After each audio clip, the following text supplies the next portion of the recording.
Praise be to Jesus Christ, and onward with Mary. Good and holy day to all of you, dear children, in the sacred hearts of Jesus and Mary, and in the most chaste heart of Saint Joseph. Welcome back to our morning feature, Saints and Coffee. Today is Thursday, the 23rd of January, and the Church officially celebrates the traditional liturgical calendar which we follow, but I believe it's also the new one. Saint Raymond of Peñafort, a little-known saint of the 13th century, a Dominican who lived to be 100 years old, who also crossed the sea on a boat as Saint Francis of Paola did, a canon lawyer of great importance, in short, a holy man. But today, the 23rd of January, is also, I would say above all, the feast of the so-called marriage of the Blessed Virgin Mary. I've looked here and there in some old missals for some mention of this feast. Nothing, practically nothing at all. It's been suppressed, this feast. It was around until 1971. Then, with the last reform of the old Roman Missal made by John the 23rd, basically, this feast was abolished, abrogated. There's no longer any trace of it. And yet in the past it was a very important feast. When Madonna weds, by God's will, with Saint Joseph. We owe the commitment to having spread this devotion to a very well-known theologian, the theologian John 𝐥'Eghson, who taught in Paris. But above all, once again, the Franciscans, who with their popular preaching, and this in particular, once again is a saint all to be discovered, like Saint Bernardino of Siena, developed precisely this. Reflecting on this theme, this commitment to speaking about the chaste and pure married love between Joseph and Mary. So today is truly the feast of the espousals of the Blessed Virgin Mary, the moment in which, as we shall now recount, they are united in marriage. Just imagine the most solemn, most sacred marriage that ever existed. Some theologian has even said somewhere that God had in mind, as the perfect family, beyond original sin, the marriage between Joseph and Mary. We'll talk about it another time. Because the title of today's window is, in light of this espousal of Joseph and Mary, will the family survive? Here's the title. Back to us, today's Thursday, January 23rd. At 4, we have the Sentinels of Bethany prayer. Let's not miss this appointment.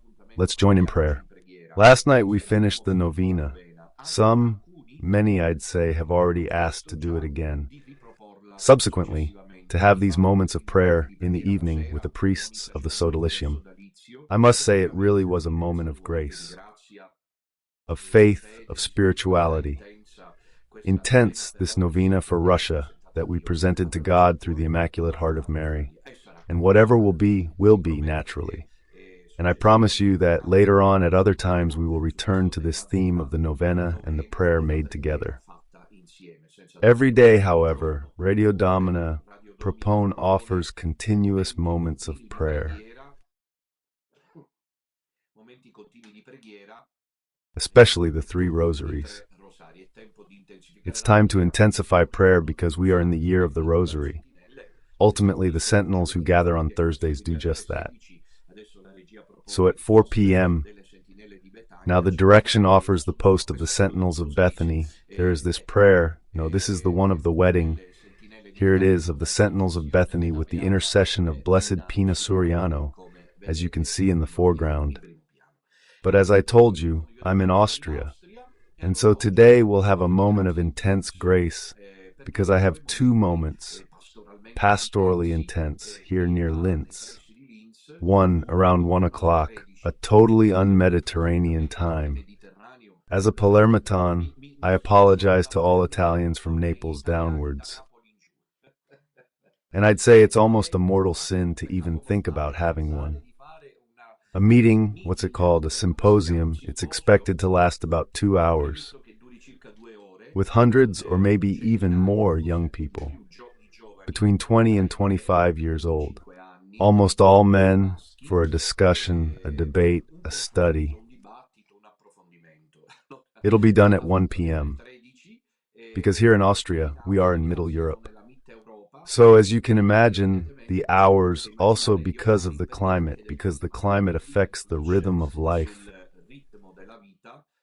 Because of the weather, obviously they choose these times, and so we adapt. So around 1 p.m. we're back online. The poster's frozen. I can't see myself anymore. Let's see what happens. Here, I was saying it's around 13 o'clock, but it's not possible to reproduce the video images because the headmaster won't allow it. So for those who want to, it'll only be possible to listen to it as audio. Who should I follow now? And then, at 6 o'clock in the afternoon, we'll connect for the Holy Rosary, starting with the Holy Rosary at 6 p.m. near Linz for a meeting with the Little Remnant, with a few people, some of the faithful of the Little Remnant who remain faithful. So these 2 moments of grace.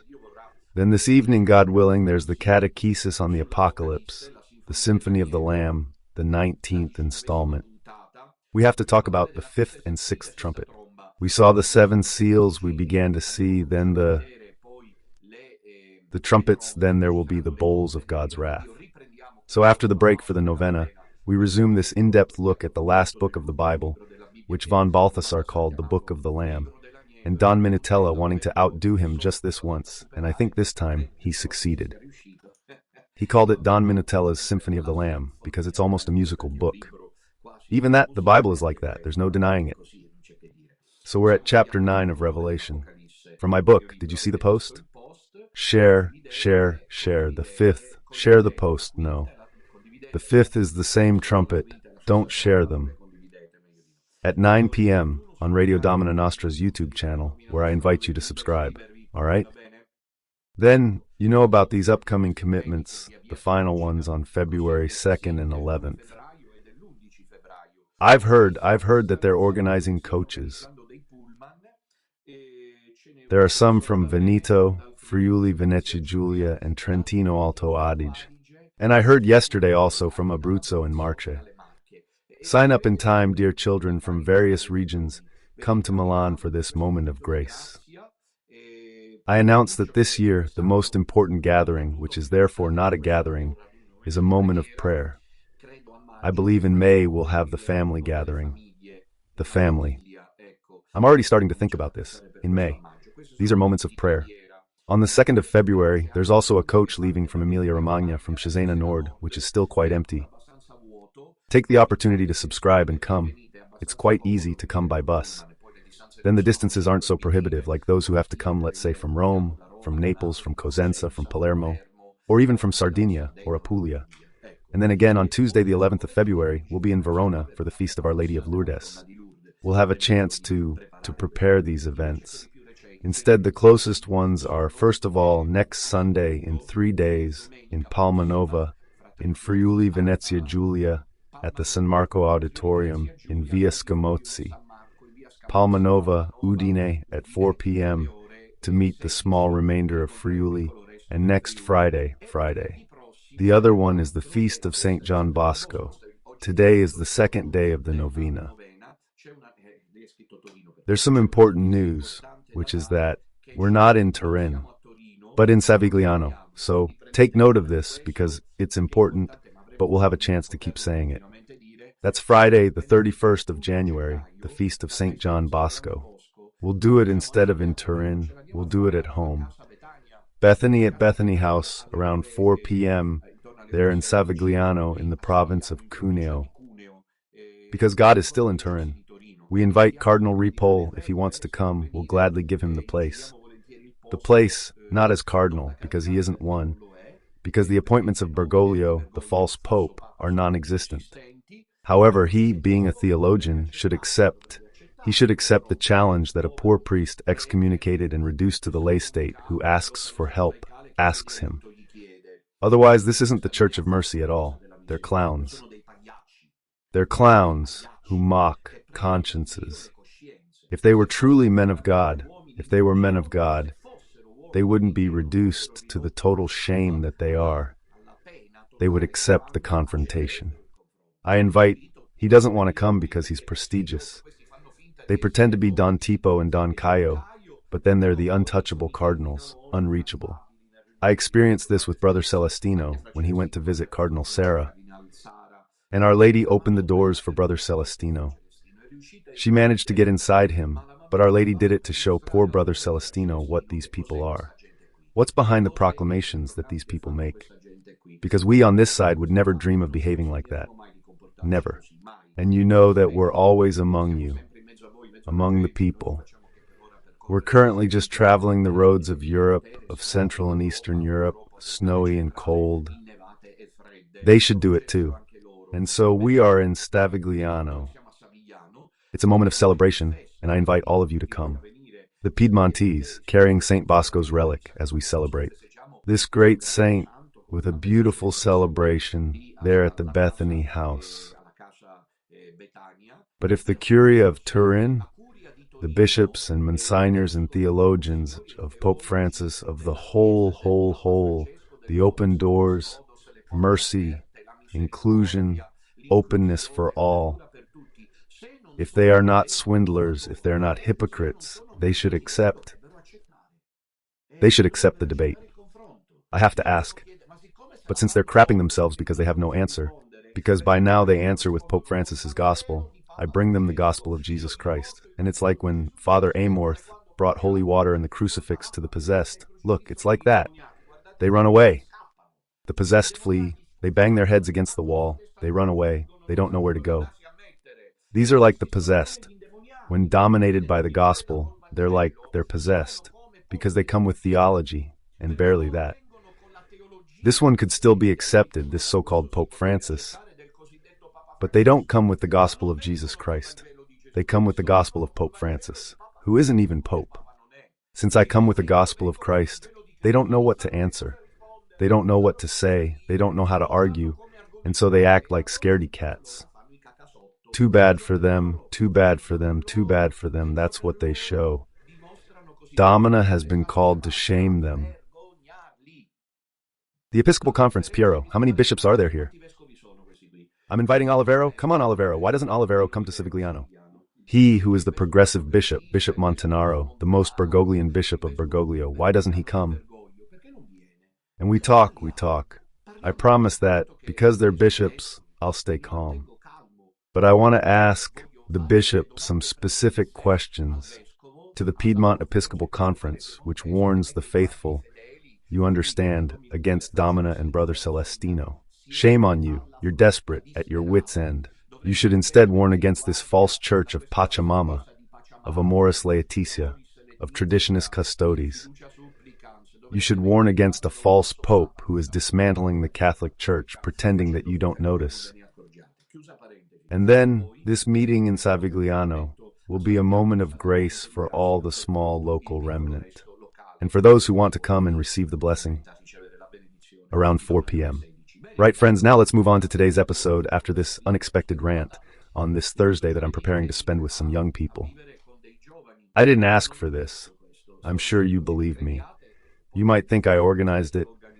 No, really, between last night and this morning, I was thinking about thanking heaven for how doors open unexpectedly, where you least expect them.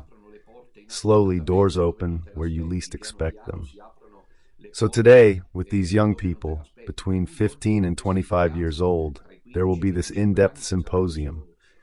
And you notice, with young people you can talk, maybe young people who don't set foot in church. Then the bishops of Piedmont come along, making inquisitorial proclamations and refusing to engage in dialogue. But let's move on to today's theme, which is very important. The title, as I was saying, today's window, which already appears, is Will the Family Survive? So today is the feast of the marriage of the Blessed Virgin Mary. So I'll divide my reflection for this half hour, roughly, which you'll see will pass quickly, because when I speak, it seems to me that time passes quickly. That's my impression. I hope it's the same for you. Because when Don Minutella speaks, he gets two effects. Look, there aren't any others in between. Either you're hooked, and time flies by, or you fall asleep.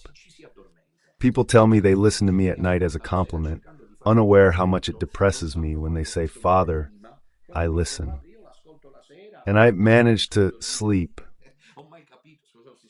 I've never understood if they fall asleep because I've spoken, or if they fall asleep while I'm speaking. But anyway, I prefer not to ask. So I see my reflection in two parts. The theological spiritual part on the marriage between these two newlyweds, who are Saint Joseph, the most chaste spouse, and the Blessed Virgin Mary. There it is. And then on the sidelines of this, the impact on today. Here's the question: will the family survive? How? Right, let's start with the first question. So the theme of the marriage of the Blessed Virgin Maria, as I mentioned before, liturgically it's vanished. A shame, really. We could use it. In my opinion, as has been suggested somewhere, to reintroduce it, because with the crisis that there is regarding the family, with the problems related to the attempts carried out, even infamously, by the false church to propose an alternative family model to the one desired by God, I believe that if the liturgical ormaturgy, which is always such, because it is ecclesia, because what the theological adage holds for the church is that it is always reformed, and if it should apply, in my opinion, also to the liturgy. Naturally, in a continuum, with tradition, not in a rupture. I'm saying that if you recover the theme of family, this helps a lot on a pastoral and theological level to safeguard the theme of the family, according to God's heart, which today is practically abandoned to itself. Yesterday I heard about the death of a young 36-year-old man from Palermo, a pastry chef, very well known. He had a heart attack. Instantaneous. He leaves behind a beautiful wife, an even more beautiful little girl. These are things that make you think. These families are no longer protected by what is called the Catholic agency, because Bergoglio, as you know, always likes to be photographed, and always has himself promoted on social media and in the media with great joy. Your presence with alternative families, so gays, trans people, our gay brothers, our trans brothers, our friends in the LGBT world, to whom, however, we must say that they will not be granted, on our part, there will be no pastoral or theological concession regarding their choices. In the last few days, I showed Brother Celestino an email. I haven't disclosed it because it's unsigned, so I wouldn't want it to be from a group from what they're listening to, because apparently they are listening. Of gay faithful who sent me a letter. I haven't read it. They'll probably wonder why I haven't read it, because it's not signed. If they sign it, I'll announce it, but I hope it's not a hoax. Where they thank me for the words I spoke at the beginning of this year, 2025, on the family. However, they even scold me, because they say, you're wrong to think it's right for gay couples to have their rights at a social level. In consortiums, in national and supranational entities, especially those of national and supranational legal systems, they're actually more advanced than me on this. Anyway, yes, I say, let them do as they believe, but they will never have a Catholic and moral concession. We will never allow the blessing of a gay couple. Let's be clear on this. We will never give communion to a divorced couple who have remarried and are living as husband and wife. Let's be clear on that. There is only one true family, that of a man and woman married in church. I distance myself from anyone, even the person closest to me, who cohabits, who has their partner, who has their friend at home. Because before God, there are no preferences for people. They don't count. The human criteria of kinship and things like that. Living together is a form of sin in the eyes of God. Because husband and wife pruned in church with children, God willing, this is the family, according to God's heart. Will this family survive? It will survive because there is the plan, the Agenda 2030, which involves the elimination of the family. And the plan is being carried out with great commitment by the false church. Bergoglio is one of its primary objectives. To achieve this goal, that is, a family built in an alternative, Luciferian, anti-Christian, anti-biblical way, and therefore gay couples. There's nothing worse than begging for trust, and there's nothing worse than these wretched sycophants of the Bergoglian court. I'm talking about bishops, cardinals, canonists, and theologians who pretend nothing's happening. They pretend nothing happened after an absolutely infamous document was published. And not because it talks about gay people, who are our brothers and sisters, whom we love and for whom we pray, as we want them to pray for us. But why does that document foresee that? One thing the Lord doesn't want is the blessing of gay couples. If the Lord doesn't want it, who does? The devil does, and in fact, Bergoglio Fernandez, and this whole group of people is in his service. It's the Antichrist's work, for he opposes Christ's angel. I've said this before, and I stand by it. I'll cause a scene in jail. Where do I defend myself? I won't want lawyers, defenders, and if there's a prosecutor who makes me speak, I'll simply say I haven't read the good name of Mr. Jorge Mario Bergoglio. Because when I speak of the Antichrist, it's not an insult. When I say the devil corrupted the church, my biblical Antichrist, I'll tell the judges and jury that what's needed here is a theological debate, even before a judicial one. I know he leads the saints, but as a theologian faced with a bishop, the Bishop of Rome, who does these things, here I distance myself. Let's remove from ourselves the Holy Family, St. Joseph, Mary.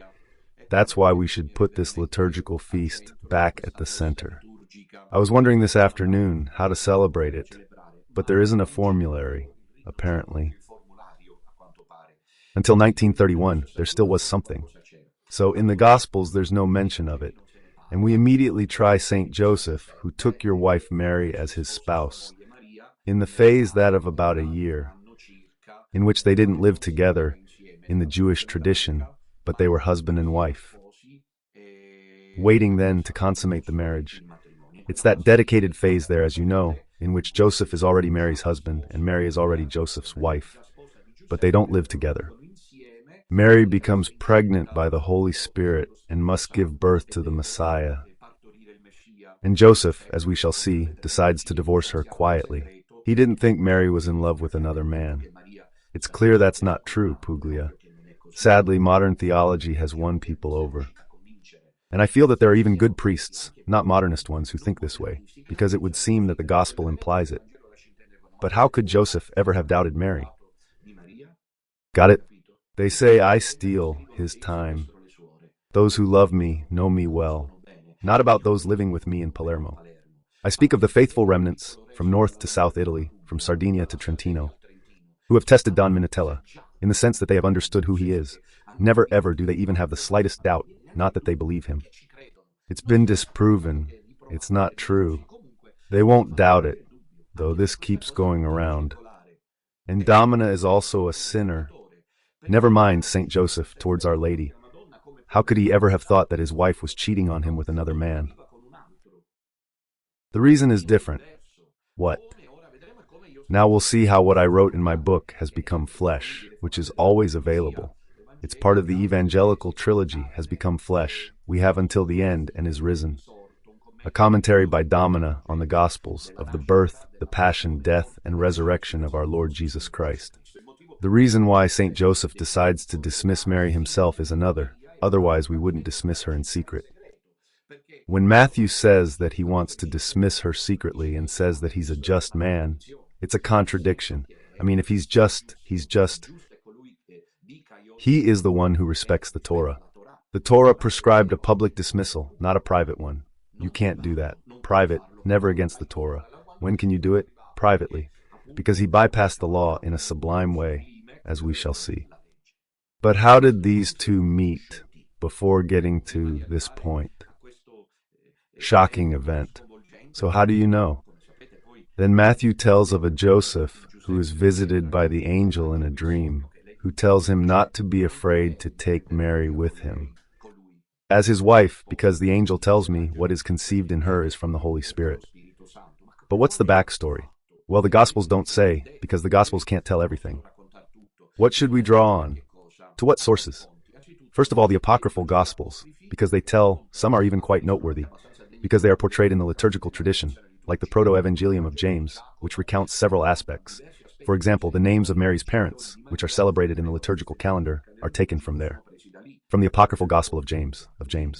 Then, in addition to the apocryphal Gospels, we have mystical literature from Sister Maria Cecilia Bai, this Italian nun from the 18th century, who had visions and wrote down the visions of Saint Joseph, for example, of Jesus, of Our Lady, to Maria Valtorta, passing through Caterina Emmerich. There's a lot of material there that helps to delve deeper into what the Gospels, for obvious reasons, don't say. Apocryphal literature, mystical literature. But the one I prefer and consider most reliable is theological spiritual literature. And so the writings, for example, of Jean Gerson, whom I mentioned at the beginning, or the homilies of Saint Bernardino of Siena, the homiletic and catechetical writings, for example, of Saint Bernard, of Clairvaux. So these are the three sources to draw from to get an idea. And what comes out of it? What essentially comes out of it is this. Maria, as we know, at the age of 3, is taken to the temple. She belongs to the priestly class of Aaron. And so she has this privilege willed by God. That is, there was a room inside the temple, quite secluded, rather on the fringes of the temple itself, where these young girls belonging to these priestly families would go to live, among whom appears the Blessed Virgin Mary, who from the age of 3 began to stay in the temple. We're reading the Proto-Evangelium of James. I don't know if the line is bad, director. Let me know if it's okay. I was saying that Mary goes to live there and finds herself in the temple, in this hall, the Virgin Mary, with other girls, guided according to mystical tradition. They were even guided by their teacher, Anna, daughter of Phanuel, who then, according to mystical tradition, makes the prophecy to Mary. So Mary lives in the temple, dedicating herself to a life of prayer. Can we imagine her immaculate, the new Eve, all holy, all pure? And so profound, says Montfort, for God in God. I don't know if I'm pronouncing it right, because I haven't studied French. She is lost in God, lost in God. Here's Mary. However, these young women, these girls, could stay in the temple, according to the law, until the arrival of their first period, which indicated 2 things. One of that kind, a practical one, let's say an existential one, and the other kind linked to this moral, spiritual, and legal one. Let's say the practical, existential one was that these girls became women, and becoming women, with the first menstrual flow, the cycle, they were predisposed to life. So right away they had to go to their husbands, because in Jewish culture virginity didn't exist. The woman was there to bear children for her husband, not for herself, but for her husband. And I've often met those women to gauge how much they love their husbands. When they say the father of my children, when a woman says the father of my children, it's done, it's over. The father of my children is not your husband, it's the father of her children. Anyway, women had to go on display. On display. And this one's for Maria, because Maria is a woman in every sense. And so she too experienced, let's say prayerfully, the moment she became a woman. Her body became ready for life. And this required that the girls leave the temple forever and go as brides to generate life and cultivate the family. Nowadays, if they're listening to these people who insist on femicide, on these things here, machismo, the patriarchal family, these things here, and then the patriarchy, and then 68, they don't want to hear these stories. But there's something deep and true, after all, in this project whereby women are made for life and family. Or am I wrong, dear women? Shouldn't we all be raising our antennae?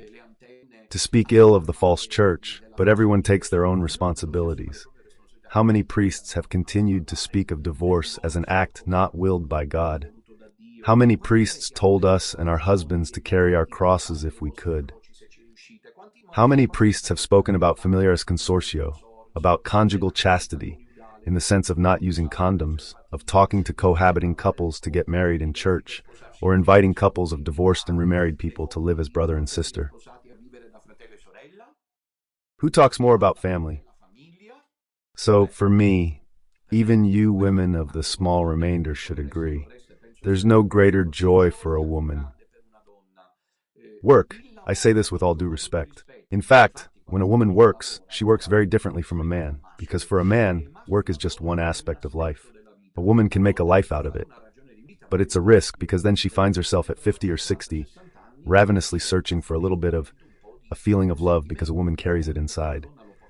But this is another story that the church documents talk about, however, and read Mulieris Dignitem and you'll see. Let's get back to us. So Mary at a certain point has to get married. What did Our Lady find? We can't know. I think so much about the inner struggle and a total willingness to God's plan. Because anyway, she knew that God had asked her for virginity. In fact, when the angel then tells her, "You will become a mother," she says, "How is this possible? You should know that God has inspired me to virginity." Or this one, Mary's, 14.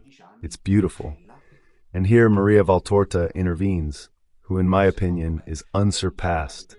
It's a shame she took it out on Catherine Emmerich. These mystics, who even centuries apart have argued with each other, I don't like them. I don't like them. But in my opinion, Valtorta is unsurpassed because she says that the high priest, he intervenes himself in person on the young Mary. Why? Well, it shouldn't be hard to understand. It's not like the high priest started it. He wasn't Dr. Strangelove. It wasn't the deceased. Do you remember Alberto Castagna?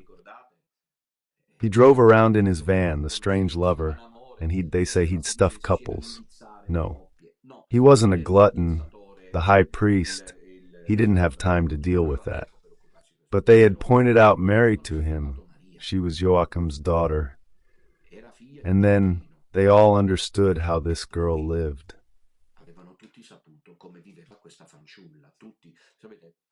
When God is in a man, the whole world can come crashing down on him.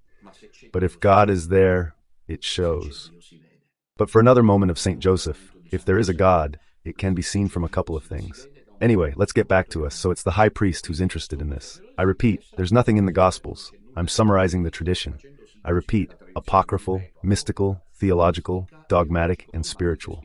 Then you see how you take this, so he doesn't know that he's interested. They tell him, wait a minute, I want to be the one to try out as a husband because of this angel in the flesh. I find this quite believable, I think. That's right, indeed. And so it happened that there was a sort of proclamation that the high priest had put forward for young men with certain criteria to come to Jerusalem because Mary was at the temple in Jerusalem. Because the high priest would decide who she would marry. Mary. And these young people arrive. If the Jewish girls were getting married around 14 or 15 years old, the Jewish boys were getting married around 30 years old. That's what tradition says. Perhaps even a little earlier, between 25 and 30 years old.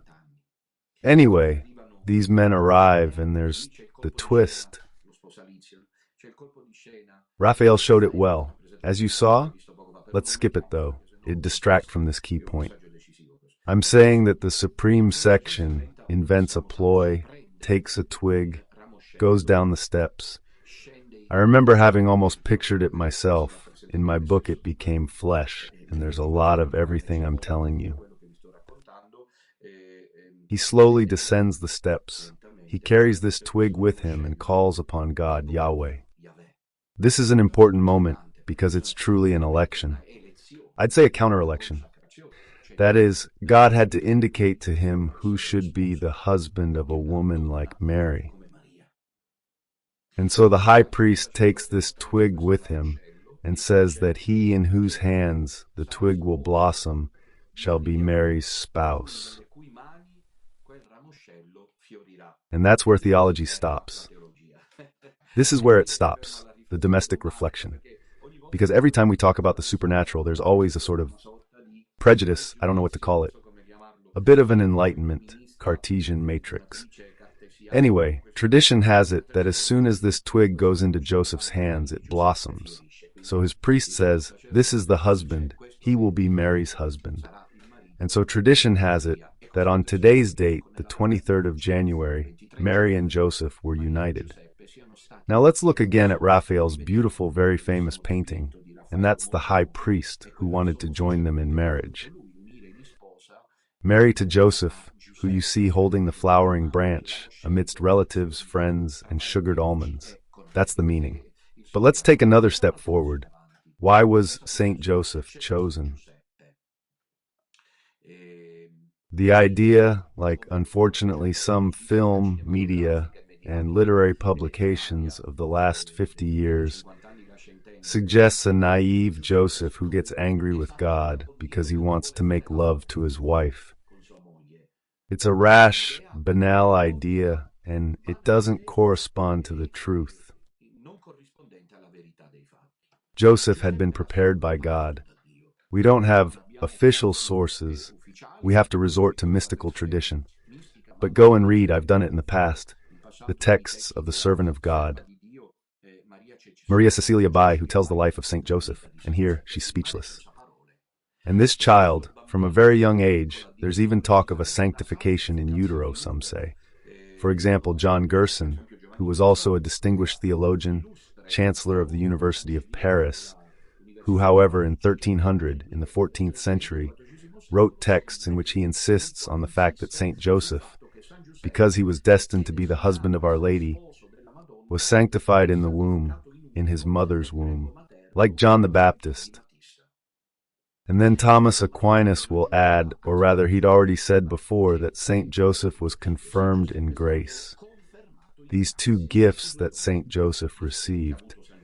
Special. But we can't imagine that God would ask someone to carry out a mission without accompanying them with special graces. Her name is Grazia, so without a doubt, Saint Joseph had these two special gifts. And not only that, as we shall now see. The first, I repeat, is sanctification in the womb. That is, God sanctified him, freed him from sin, freed him from evil in the womb. Not at the moment of conception. Be careful not to say he was born immaculate, Saint Joseph, but afterwards, and then he was confirmed in grace. We know that at the age of 15 or 16, as Cecilia Bai, the Egyptologist of the third zone, says, you will benefit greatly from it. He starts working in a carpentry workshop and then opens his own shop. But that's how Saint Joseph grows up. Firstly, totally abandoned to God's will, therefore detached from earthly possessions, without ever complaining, not even a little. I used to say this about Brother Celestino, who walks barefoot. I wonder how he does it. I thank God that he gives me the opportunity to have this peculiar presence that, well, let's leave it, and let's move on. Saint Joseph was so busy that, as Sister Cecilia Maria Bai tells us, when they asked him to build a table, when the customer came to collect it, he'd say, "How much do I owe you?" "No, nothing," he'd say. "What nothing?" "As God wills." He never asked for money. Don't do that or you'll suffer in these times. Because they might say you're like Saint Joseph. He asked nothing. Saint Joseph.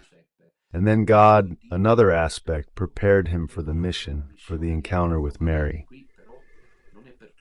And here, however, what I'm about to say isn't for everyone. With suffering, because there is no mission, no grace that isn't preceded. No mission, no grace that isn't preceded and accompanied by suffering. I can't say what I said before. Last night when prayer was over, I opened the relative, bear with me, is autobiographical. But as I just wanted to humble myself before God when I say that, for me it's an undeserved grace. To have Brother Celestino barefoot, living the rules so radically, while I do nothing but complain constantly. At the same time, I want to say what I'm about to say. Last night, when the novena ended, a family wrote to me from northern Italy, "Father, when you gave the blessing, we felt the same emotion as when the Holy Father gave his blessing." I'm not adding anything. There are witnesses, and today at the table I said this business of the great prelate, that they all come after me. What do they know about what it requires? What do they pay? What kind of person would I be if, to achieve this goal of mine, on my part, I'm encountering all this and living like this? What's the point? Joseph is prepared for his mission to be Mary's husband and Jesus' putative father through pain, purification.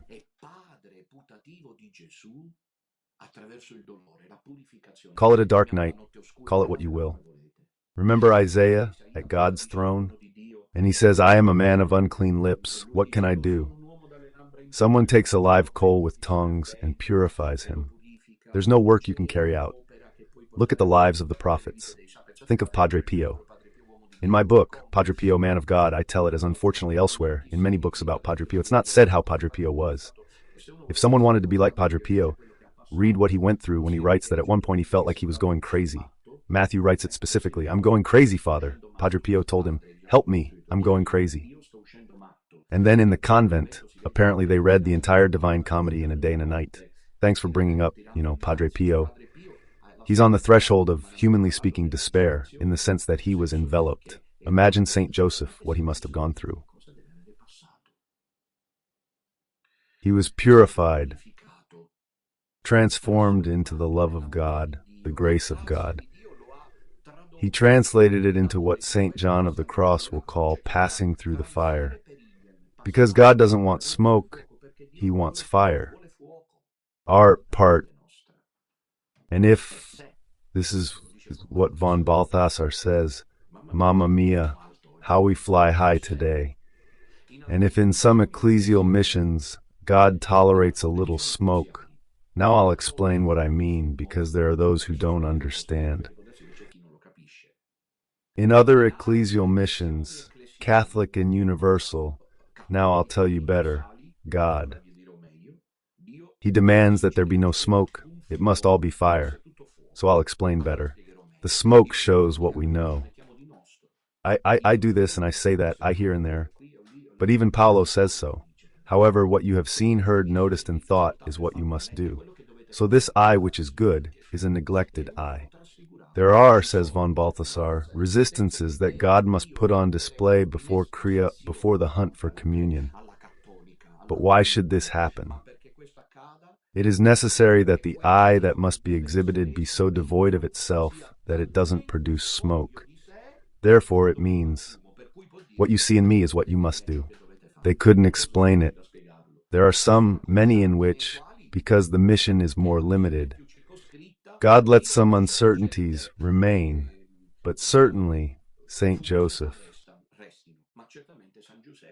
In fact, Maria Cecilia Bai says that Joseph experienced very deep inner trials when he was young.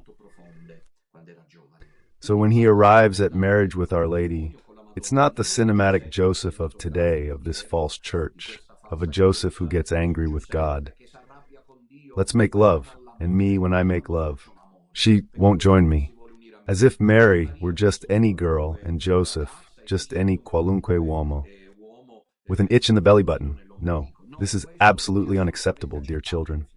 Absolutely abandon it. Anyone who has this idea, abandon it, because it's irreverent and offensive towards God's actions. Giuseppe arrives at the meeting, at the first meeting with Maria. In this marriage we are remembering today, completely purified and sanctified.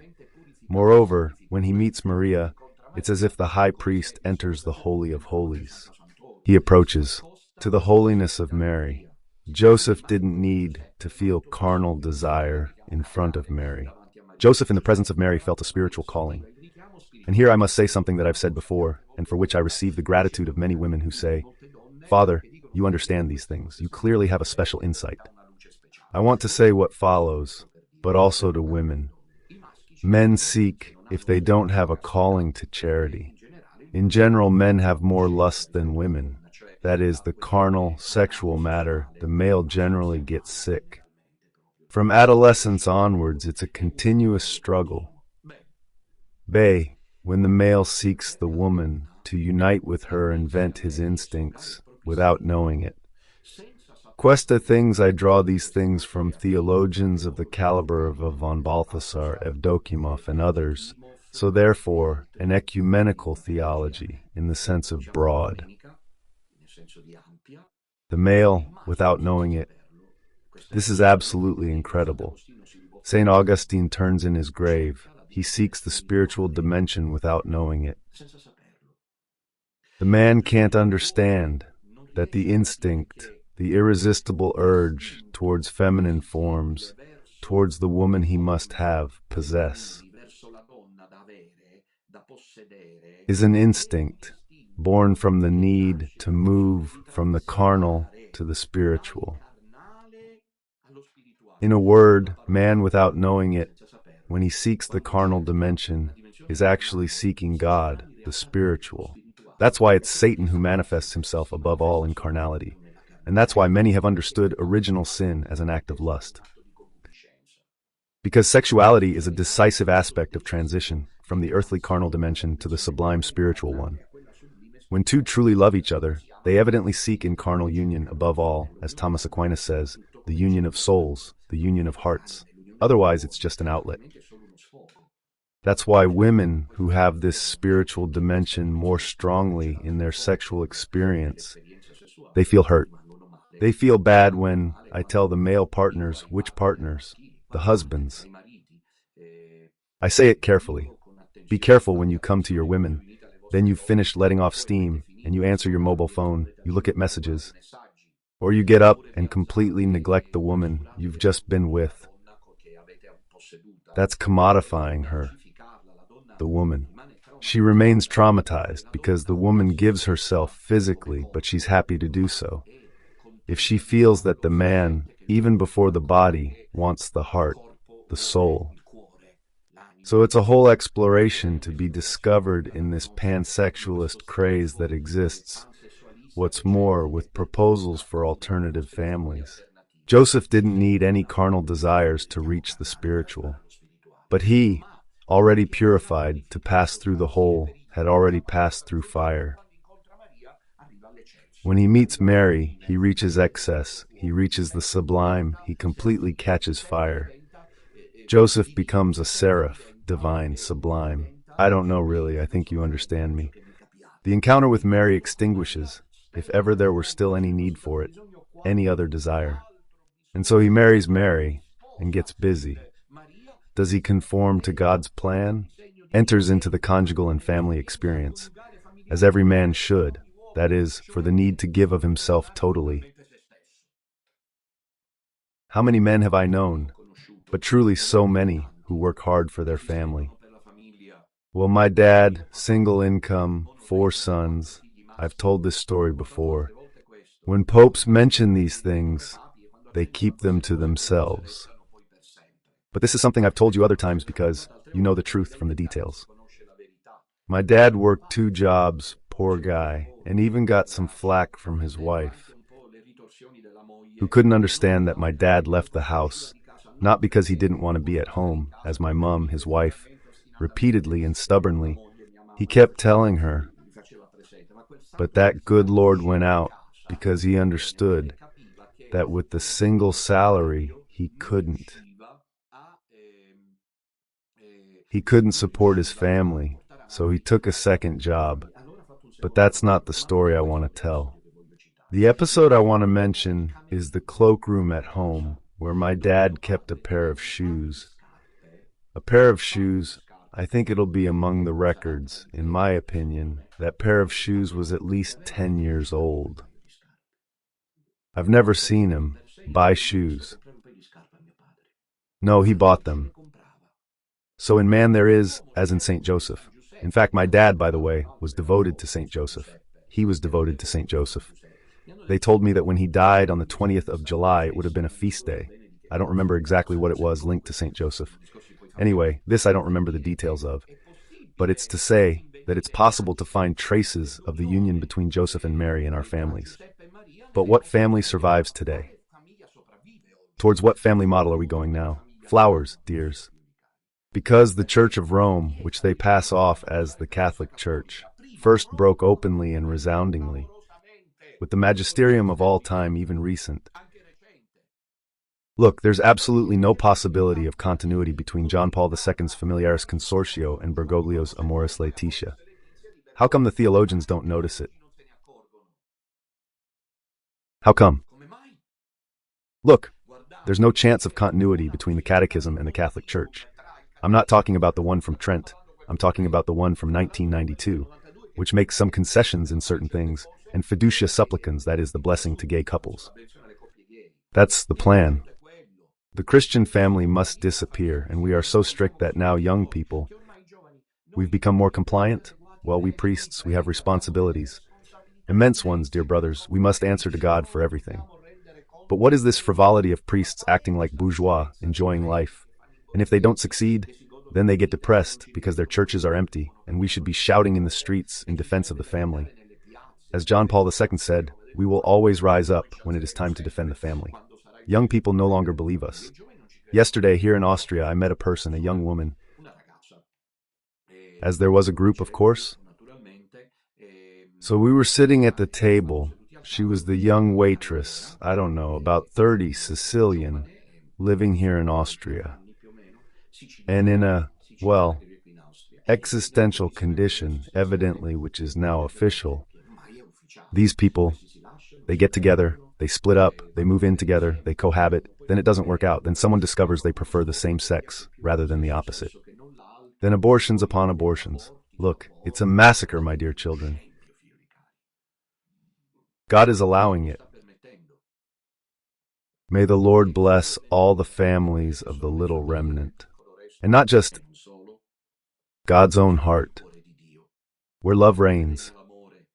And there's one thing that kept Joseph and Mary united: prayer. And that wasn't mentioned. I have to mention the Synod on the Family, from which Amoris Laetitia was produced. There was a bishop who had the courage to speak up and say, "I smell the smoke of Satan in this synod." They made fun of him, I can't even tell you. But he was right, because the synod was talking about remarried couples, divorcees, those whose marriages have failed, cohabiting couples, and this and that. Then we started talking about homosexual couples as well. This is still taken because then Fernandez would have arrived with the Vita Como Viene, and instead there was no talk of family prayer. The family rosary, which saves the family. When a family prays the rosary together, they overcome trials and hardships, as life isn't always easy. I invite husbands and wives to take the Holy Family as an example. How much more I'd like to tell you, but I'll conclude with a speech given by John Paul II on the family, the 3rd of October 1997, to the participants of the World Meeting of Families in Rio de Janeiro. The Pope said, "This is very important. Listen. Today it seems that the enemies of God, rather than directly attacking the author of creation, prefer to cultivate his life, strike him in his works. Man is the culmination, the peak of his visible works. Among the truths obscured in the heart of man, those concerning the family are particularly affected.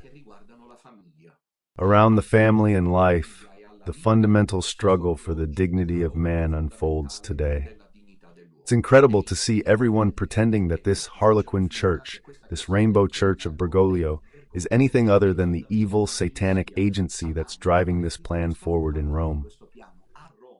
I think that not even John Paul II could have imagined, perhaps here, that this would happen with a false pope and a false church. Today, the real war, the Third World War, for me is the one against life and family. Is this the Third World War? What did you think? What I'm saying today, in conclusion, the Third World War is against life and against the family. Alternative formulas. The gay family, the homosexual family, adopted children, surrogate motherhood, two gay partners who want a child. My dear children, do you realize what level we're at? From a moral point of view, I repeat, moral, I say to my gay brothers and sisters, so they don't attack me. They can do as they please. It's not that I justify their civil rights. I'm protecting myself, it's defense. they might report me. I say clearly, so know that when Don Minutella makes these harangus, he makes them in favor of the Catholic view.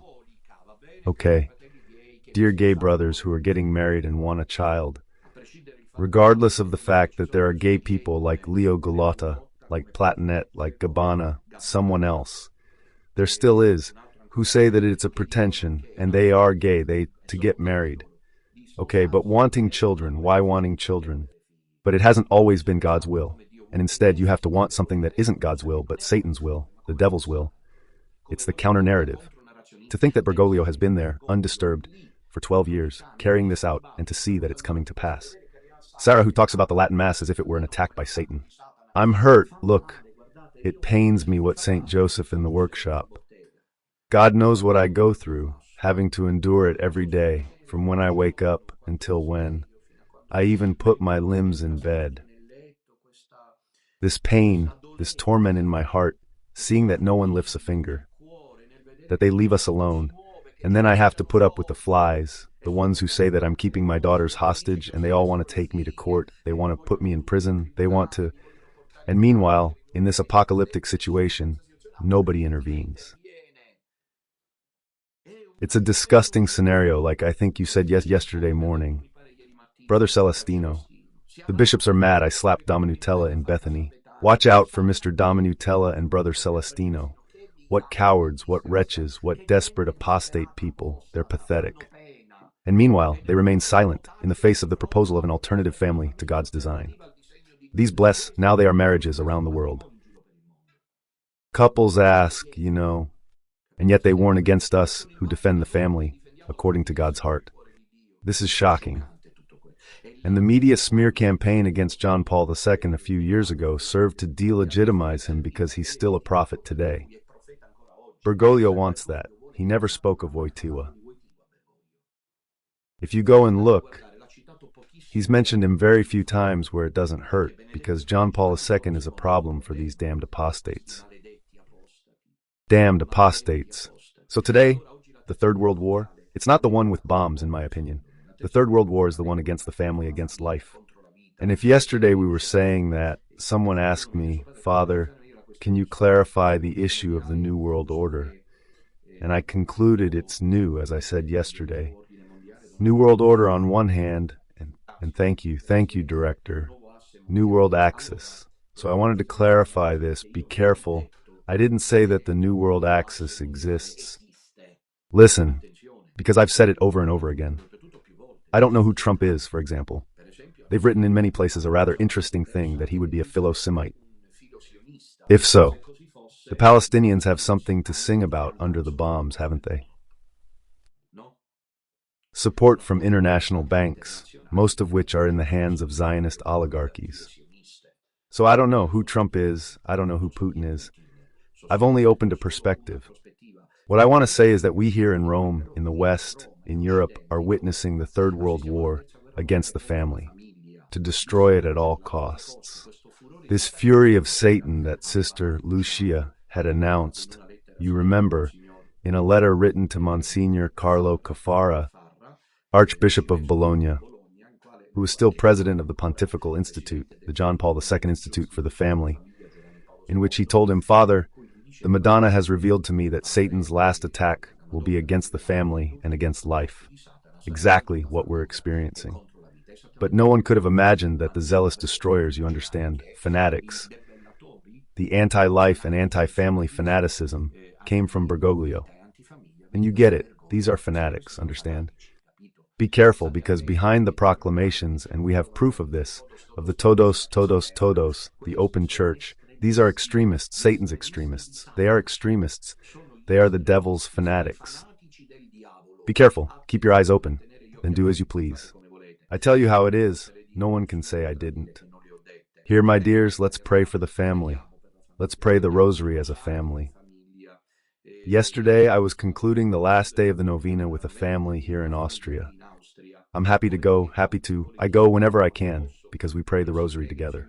Then, maybe here and there someone gets upset, because I can't eat everything. And so they want to gratify their guest, as has always happened since the dawn of time, with food. but then unfortunately I can't eat that, I can't have that, or that. Then they're a bit upset.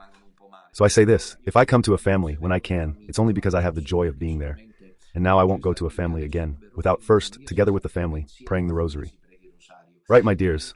Then I remind you that on the 31st of January we'll be with Cardinal Ripoll. It's the Piedmontese and Valle d'Aosta Episcopal Conference in Stavigliano, at the Casa Betania Center at 4 p.m., and then next Sunday we'll be in Palmanova in the province of Udine. Now there's time for a few phone calls. You can call about this or anything else.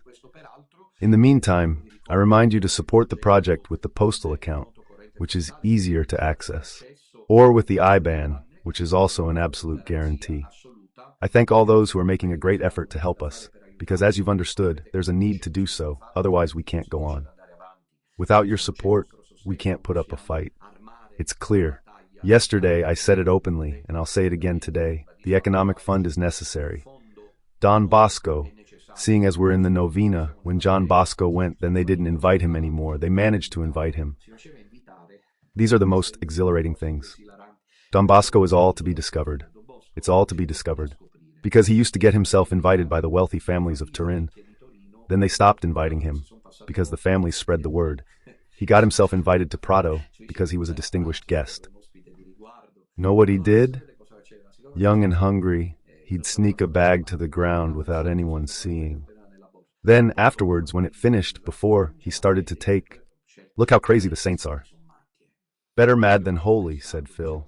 He'd take the bronze candlesticks, the silver cups, the porcelain teapot, put everything in the bag, and then he'd say, "What's Don Bosco doing?" "Nothing. I'm taking this to go and feed my boys." Padre Pio, when he opened the work, Home for Relief of Suffering, used to say, "I pray to Our Lady and she opens the wallets." So even the great saints realized that financial help is fundamental.